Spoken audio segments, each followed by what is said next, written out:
Bitcoin breaking $100,000 at about 9:30 last night, we now have to ask ourselves a few more questions. Number one, why did Bitcoin break $100,000? Number two, what is the next season going to look like on Bitcoin? And number three, what should we be doing to ensure that we are profiting from this movement? Number one, we broke all-time high on Bitcoin at about 9:35 last night, December the 4th, 2024.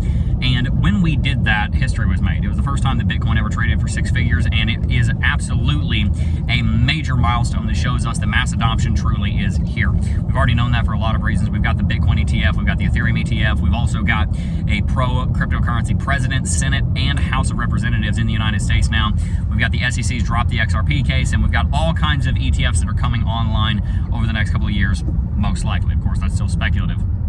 But generally speaking, we've got a lot of reason to believe that mass adoption is here. Bitcoin at this point is being adopted faster than the internet was in the late 90s, and I don't expect that to slow down anytime soon as more and more millions of people around the world wake up to the realization that Bitcoin really is what it says it is, which is decentralized currency, which puts the power over that currency back in your hand rather than in a government's hand. Instead of the government profiting from the control of the currency, you get to. And that is what people, millions of people the world over, are starting to understand. Not only is Bitcoin succeeding, we've also got all kinds of decentralized applications, decentralized finance platforms, layer one, layer two, both succeeding greatly right now. We've got lending platforms doing very well. We've got DEXs doing very well. We've got staking pools doing very well. We've got all the layer ones are doing phenomenally. Tron's rallied in a huge way. XRP's rallied in a huge way. Not exactly a layer one, but plugging into the banking system. Solana's rallied in a massive way. Ethereum's going to be probably hitting all-time high in the next 30 to 45 days or so. And generally speaking, right now we are moving into that mass adoption stage, which sets us up perfectly to answer that second question: where is Bitcoin going and where is the rest of the market going to be going?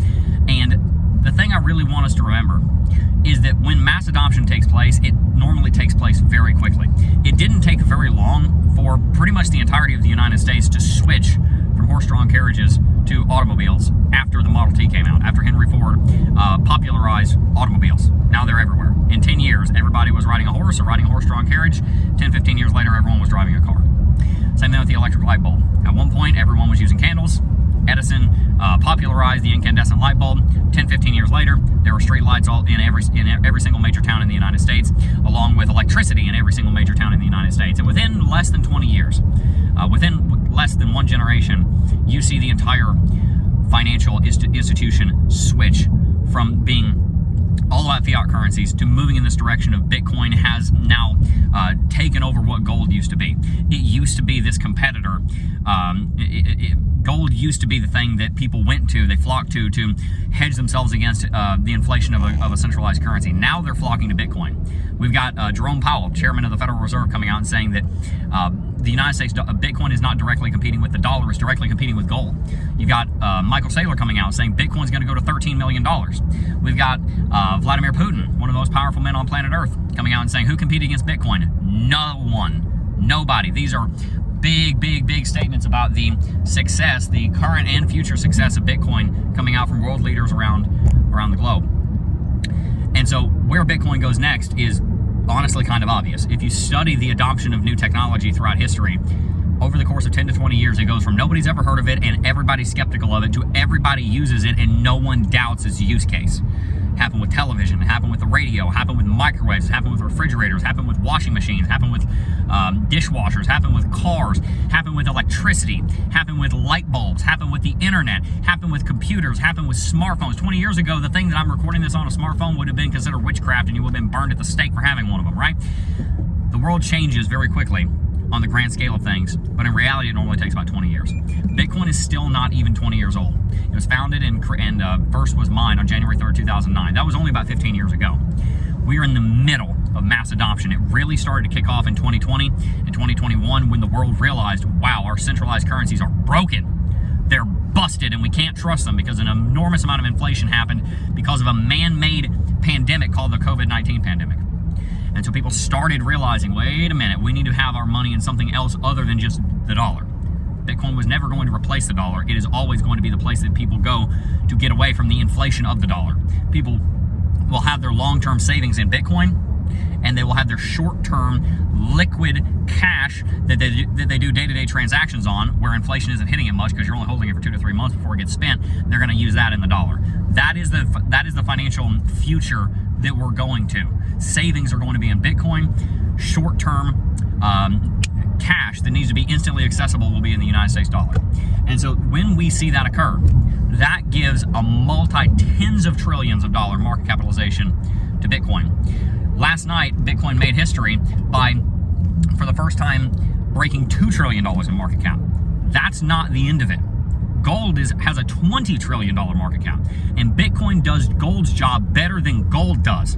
If Bitcoin went to gold's market capitalization, we wouldn't be looking at a 6-figure Bitcoin, we'd be looking at a 7-figure Bitcoin. It took us 15 years to get to $100,000. I'm making a prediction right now that you guys are more than welcome to clip and post anywhere you want. Within the next 15 years, generally, honestly, probably within the next 12 years, Bitcoin will be breaching $1 million. That's our call right now. But in the short term, which is I know what you're most interested in, where is Bitcoin going this cycle? 2025, what's that going to look like? In 2025, Bitcoin is most likely going to break all the way up to at least $125,000 to $150,000. I could even see Bitcoin going as high as $200,000 to $250,000. But more conservatively, our prediction, based on all of the analysis that we've done over the last year and a half here of where this bull market is going to go, we've been looking for a long time at $120,000 to $125,000 to $150,000, sometime around December of next year. The bull market, if things repeat the way they always have, will likely end at the very end of next year. We'll go through a bear market, which probably won't be as bad as previous bear markets, because that's a trend that's developing. 2018, my first bear market, Bitcoin dropped 85%. The last bull market, Bitcoin only dropped 78%. We may only see like a 70% bear market this time as the market starts to smooth out and we start to see more mass adoption and you start to see more people realizing, wait a minute, this bear market is a great buying opportunity, and they take advantage of it. And so where is Bitcoin going? It's going very, very soon to rally all the way up to $125,000 to $150,000. What are we doing? Continuing to accumulate. We want to put money into Bitcoin and money into Bitcoin no matter what the price is doing, because we know, at least we have a great deal of confidence, that in 5 to 7 years it'll be worth significantly more than it is right now, and we want to accumulate Bitcoin because it is a scarce asset and it will continue to become a more scarce asset as more people enter into the industry. I hope you enjoyed today's video. If you did, make sure to hit that like button, subscribe to the channel, sign up for Blowfin, links in the description box down below. Hands down, best trading exchange in the entire game. When you sign up, you'll be getting some benefits for yourself and you'll also be helping to support the channel. Peace.